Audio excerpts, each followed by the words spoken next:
మెహర్ బాబా వారి గురించి నేటి యుగావతరణ అవతార కృష్ణ యొక్క దివ్య ప్రేమను మనందరిపైన వర్షించడానికి అవసరంగా మనందరూ కూడా ఈ కార్యక్రమంలో పాల్గొంటున్నాం. ఇలా పాల్గొనడానికి బాబా యొక్క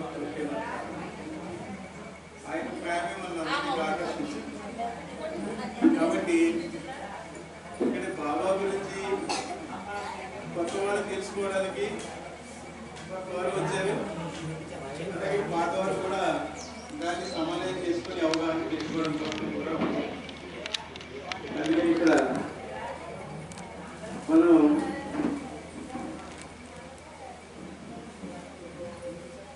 ఎంతసేపు చెప్పామనేది కాదు, కానీ ఏ ప్రాప్తి మనం దీన్ని అర్థం చేసుకున్నాము అనేటువంటి భావన, ప్రతి విషయంలోనే అంతర్గతంగా దాగి ఉన్నటువంటి ఆ సత్యాన్ని, ఆ రహస్యాన్ని మనం తీసుకుంటే ఆయన ప్రేమను మనం ఆస్వాదించగలుగుతాం.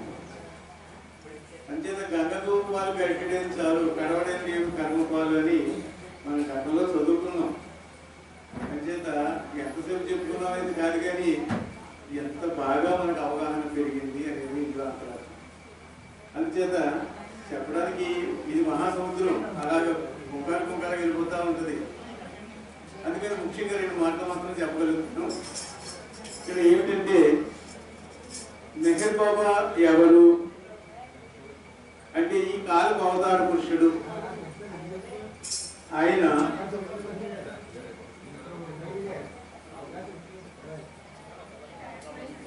ఈ కాలపు అవతార పురుషుడైనటువంటి మెహర్ బాబా ఈ కాలపు మానవాళిని ఉద్దేశించి ఏ సందేశాన్ని మనకు అందించాలో తనకు సంబంధించినటువంటి ఆ సారాన్ని, ఆ సహాయాన్ని, ఆ త్రోపుని, ఆ మలుపుని ఇవ్వడానికి బాబా మన మధ్యకి వచ్చారు. సర్దుబాటుతోనే సమయం అయిపోయింది, ఎందుకు చేశారు కదా. అది చూసుకునేటప్పుడు బాగుండే అవుతుంది. ఇంకా 5 నిమిషాలు మాట్లాడతాం, ఏం మాట్లాడతాం. అందుకని వచ్చి నాకు ఇచ్చిన బాగుంటే సద్వినియోగం చేసుకుని ట్రై చేస్తాను. జై బాబా. మెహర్ బాబా నేను ఏ మతాన్ని స్థాపించడానికి రాలేదు అన్నారు. ఎందుకంటే సర్వమతములు నావే అని తెలియజేశాడు. ఎందుకంటే సర్వమతములకు తండ్రిని, దేవునికి సంబంధించిన ఈ మతములన్నీ కూడా మార్గాలు భగవంతుని చేరడానికి.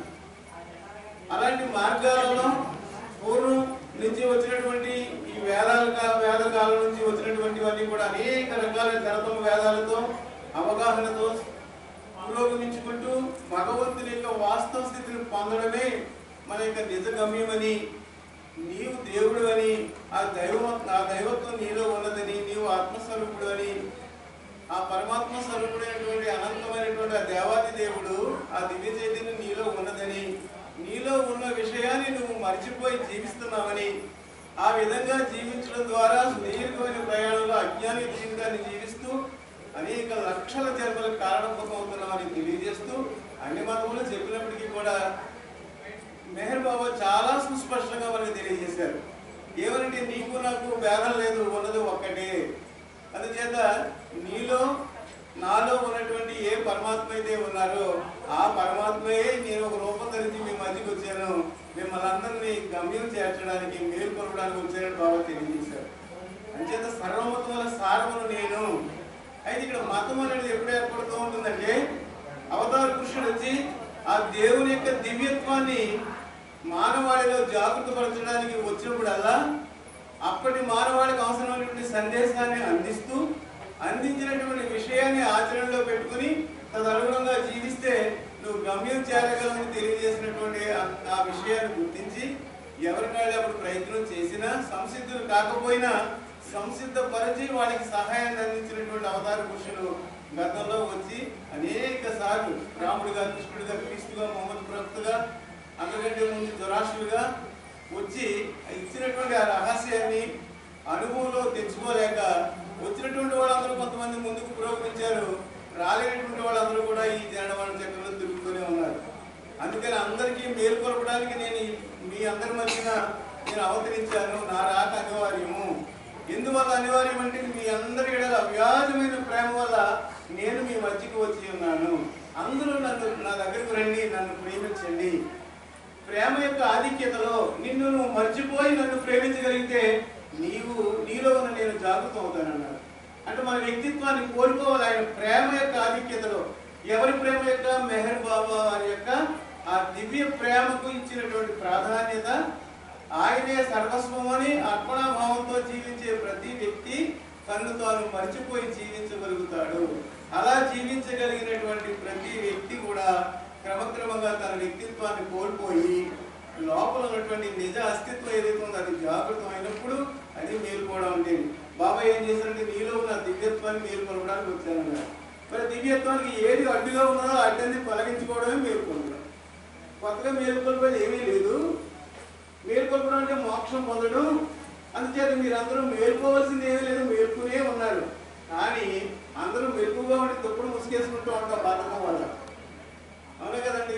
లేకంటే లెగుస్తాలే అంటూ ఉంటుంది. అందుచేత మెలుగుగానే ఉన్నాం, ఒకరిని తప్పుడు ముసుగేసుకున్నాం. మనకి ఏం బాగా ప్రపంచం కనపట్టలేదు, టైం కనపట్టలేదు, ఏం కనపట్టలేదు. అందుకని బాబాయ్ ఏం చెప్పారు? మీరు అందరూ మేలుకునే ఉన్నారు అంటే మేలుకున్నటువంటి లోపల అంతర్యామి మేలుకునే ఉన్నాడు. కానీ ఆయన బయటకు రావడానికి ఒక ముసుగు అడ్డుగా ఉన్నది. ఆ ముసుగు తొలగించుకుంటే మీరు మేలుకున్నట్టే అన్నారు. అంటే ఆ ముసుగు తొలగించడానికే నేను వచ్చానన్నారు. ఏమిటా ముసుగు అంటే 7 కోడి వీలని తెలియజేశారు. అది మళ్ళీ ఒక పెద్ద 1 గంట 2 గంటలు పట్టచ్చు. అంచేత ఆ ముసుగు ఎలా తొలగించుకోవాలనేది బాబా వివరణాత్మకంగా ఇచ్చారు. గురుదేవులు చాలా క్లారిటీ ఇచ్చారు. అంచేత ఇక్కడ ఏమిటంటే నీవు విస్మృతిలో ఉన్నావు. విస్మృతి అంటే మర్చిపోయావు. నీవు దేవుడు అని నువ్వు మర్చిపోయావు. అందుచేత ఆ దేవుడు అని తెలియజేయడానికి వచ్చాను నేను. అంచేత మర్చిపోయావు కాబట్టి విస్మృతిలో ఉన్నావు. నేను స్మృతి చేయడానికి వచ్చాను, జ్ఞాపకం చేయడానికి వచ్చాను. నువ్వు దేవుడు అయ్యా, అమృతస్య పుత్ర అన్నారు. నువ్వు భగవంతుడవు. అజ్ఞానిత జీవితంలో ఈ జనవర చక్రంలో ఉండి కొట్టుకుపోతా ఉన్నావు. అంచేత ఈ అజ్ఞానాన్ని అధిగమించాలంటే నా నామాన్ని స్మరించు, నేను సహాయం చేస్తానని తెలియజేశారు. అందుకని ఇక్కడ ఏమవుతుందంటే మనం విస్మృతిలో ఉన్నాం, మనం అందరూ కూడా స్మృతిలోకి వెళ్ళాలి. అంటే స్మృతి అంటే నేను దైవాన్ని అనుభవం పొందాలి, అది ఎరుకతో పొందడం. మన ప్రయాణం అంతా ఏమిటంటే అంటే ఎరుక లేని స్థితి నుండి ఎరుక కలిగిన స్థితికే మన ప్రయాణం అంతా జరుగుతూ ఉంది. అందుకని మనం గుర్తుపెట్టుకోవాల్సింది ఏంటంటే భగవంతుని కోసం మనందరూ ఇక్కడికి వచ్చాం కాబట్టి ఈ అవతార పురుషుడైనటువంటి మెహర్ బాబా సాక్షాత్తు పరమాత్మ మన అందరి కోసం ఒక రూపధరించి మన మధ్యకి వచ్చినప్పుడు నేనే రాముడని తెలియజేశాడు. అంటే ఏ రాముని కొరకు నిరంతరము ప్రయత్నిస్తూ పరిశ్రమ చేస్తూ ఉంటారో ఆ దివ్య పురుషుడు ఆ శ్రీరామచంద్రుడినే నేనయ్యా అని పిలుపునిచ్చారు. ఎందుకంటే ఆ రాముడినే నేను అని ఎప్పుడైతే పిలుపునిచ్చారో రామభక్తులు ఏం చేశారంటే నా రాముడు నాకు ఉన్నాడు, ఆయన ఏదో ఉన్నదని తత్వాన్ని తెలుసుకోకుండా కూడా ఏదో మందిరాలు కట్టి నవమి చేసుకుంటూ ఏదో పూజా కాలక్షేపాలు చేసేస్తూ ఉండడం వల్ల అక్కడ బంధించబడి బహిర్గతం కాలేకపోతున్నారు. నెక్స్ట్ అవతార పురుషుని యొక్క ఆ మాటలు కానీ ఆయన సహాయం కానీ స్వీకరించలేకపోతున్నారు. అలాగే కృష్ణ భక్తులు, అలాగే ఎవరు అలాగే క్రైస్తవులు, ముస్లింస్ అందరూ కూడా ఈ అవతార పురుషుడు చెప్పినటువంటి ఆ దివ్య సత్యాలని పక్కన పెట్టేసి ఒక ప్రహరీ గోళగా ఒక మతాన్ని సృష్టి చేశారు అని తెలియజేశారు. ఇంకా చెప్పాలంటే ఒక రహస్యం ఇప్పుడు గురుదేవులు చెప్పినటువంటిది ఎప్పుడో 82లో కాగేలో చెప్పారు గురుదేవులు. అదే చదువుతున్నారని చెప్పి ఏమిటంటే అవతార పురుషుడు కూడా మెహర్ బాబా అవతార పురుషుడుగా అంటే ఈ భూమి మీదకి వచ్చిన తర్వాత కూడా ఆయన ఇచ్చినటువంటి తత్వం ఏ జ్ఞానం అయితే ఉన్నదో ఆ జ్ఞానం హిందూ ధర్మానికి సంబంధించినటువంటి కొన్ని పదాలతో ఉంటుంది. జాగృతి, స్వప్నం, సుషుప్తాని, తురీయమని ఇలాంటి కొన్ని వేదాంత పదాలు ఏదైతే ఉన్నాయో ఆ పదాలతో కూడినటువంటి తత్వాన్ని మెహర్ బాబా మనకు అందించడం ద్వారా ఆయన ఏం చేశారంటే ఒక సీక్రెట్ గ్రంథాన్ని ఒకటి తయారు చేసి రాశారు మెహర్ బాబా. ఆ గ్రంథం ఎప్పటికీ బయటపడలేదు అన్నారు.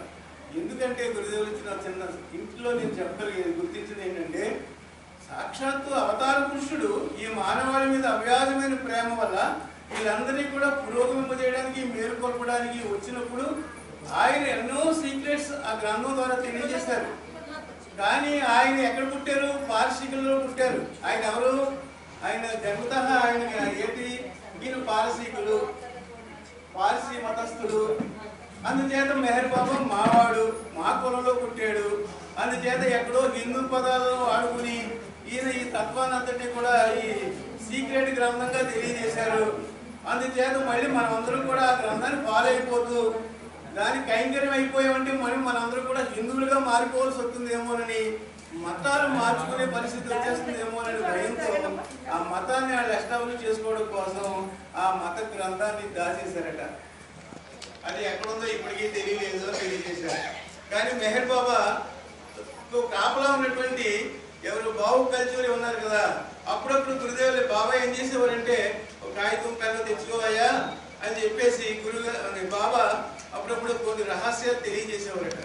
ఆ రహస్యాలన్నింటినీ కూడా మళ్ళీ బాబా చదివించుకుని బాగానే ఫాలో అయ్యావు అని చెప్పి అవన్నింటినీ కూడా అప్డేట్ చేసుకుని అది ఒక గ్రంథంగా తయారు చేశారు. దాన్ని శూన్యము సర్వం అనేటువంటి ఒక మహత్తరమైనటువంటి మేలుకొలుపుకి ఉపయోగపడేటువంటి గ్రంథంగా తెలియజేశారు గురుదేవుడు. అది 10% నా సీక్రెట్ బుక్ లో 10% ఆఫ్ ది మెసేజ్ ఇందులో ఉందని తెలియజేశారు.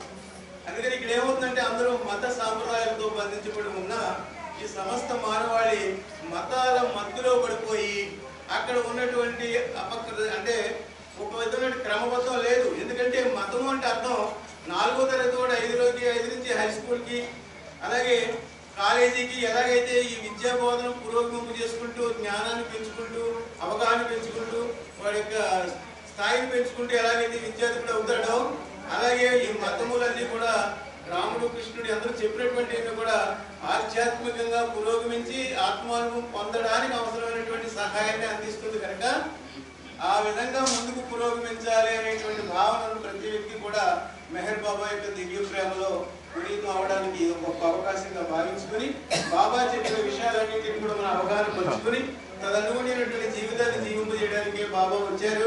దానికి అవసరమైనటువంటి అత్యంత సులభంగా గురుదేవులు కూడా మనకు చాలా విషయాలు మనకు అందజేశారు కనుక ఆ విషయాలన్నింటినీ పురస్కరించుకుని మన జీవన విధానాన్ని మెరుగుపరుచుకుని ఆధ్యాత్మిక జీవితాన్ని జీవించడానికి మనం సంసిద్ధమై ఉన్నప్పుడు ఆయన దివ్య ప్రేమానుగ్రహాన్ని మనం పొందగలమని ఆ ప్రేమను పొందడంలో మన భావనతో మెహర్ బాబా వారి యొక్క దివ్య ప్రేమ పొందడానికి అందరికీ ప్రేమను పొందడానికి అవసరమైన అర్హతను మనం అందరం పొందాలని సరస్సు వంచి అందరి తరఫున మెహర్ బాబా యొక్క ప్రేమ కోరుకుంటూ ఈ అవకాశం ఇచ్చినందుకు అందరికీ కూడా నా హృదయపూర్వక కృతజ్ఞతలు వందనాలు. జై బాబా, జై గురుదేవ్.